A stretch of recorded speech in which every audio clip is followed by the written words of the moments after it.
Assam is facing one of its worst flood situations of the year, with the death toll rising sharply and lakhs of people struggling as relentless rainfall and overflowing rivers continue to wreak havoc across the state. According to the Assam State Disaster Management Authority, 21 more people lost their lives in the last 24 hours alone, taking the total death toll from this year's floods to 31.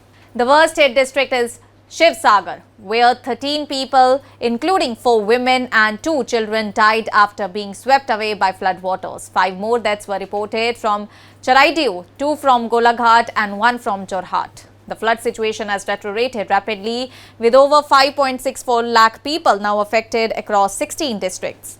And just a day earlier, around 3.63 lakh people were impacted, highlighting how quickly the crisis has escalated.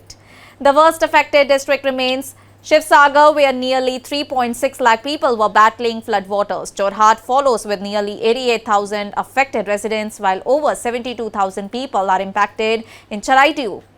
In total, 872 villages spread across 44 revenue circles remain submerged, while more than 24,000 hectares of agricultural land have been damaged.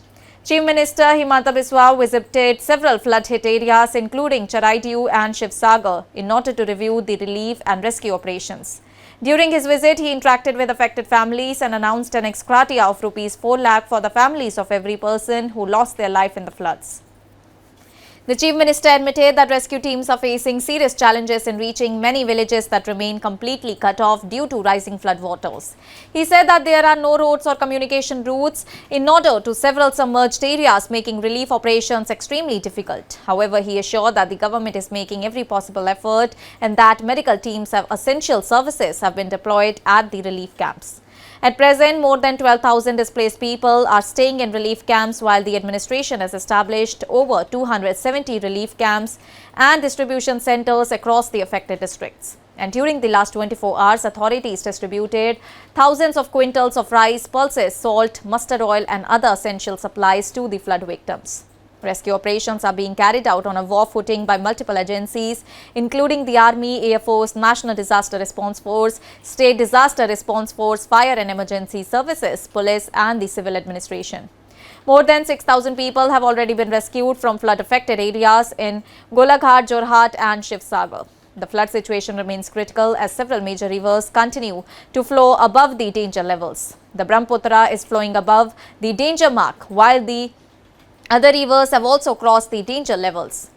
Notably, the flooding has also severely disrupted transport, and train services remain affected for the second consecutive day after railway tracks were submerged near Sagar district. Northeast Frontier Railway has cancelled, diverted and short terminated several trains while operating additional special services to help stranded passengers. And to ensure uninterrupted communication in the worst districts of Sagar, Jorhat, the Department of Telecommunications has activated the intra-circle roaming facility until July 24. This will allow mobile users to connect through any available telecom network if their own operator's network becomes unavailable. Meanwhile, the India Meteorological Department has issued a yellow alert for Assam, forecasting thunderstorms and heavy rainfall at isolated places over the next 4 days. And with more rain expected and rivers still swollen, authorities fear that the flood situation could worsen further. And as rescue teams continue their efforts and thousands remain displaced, the immediate focus remains on saving lives, delivering relief, restoring connectivity and helping affected families rebuild after one of the state's most devastating flood spells this year. That's all for now. Stay tuned to the Savera for more updates. Do like, comment and subscribe to the channel.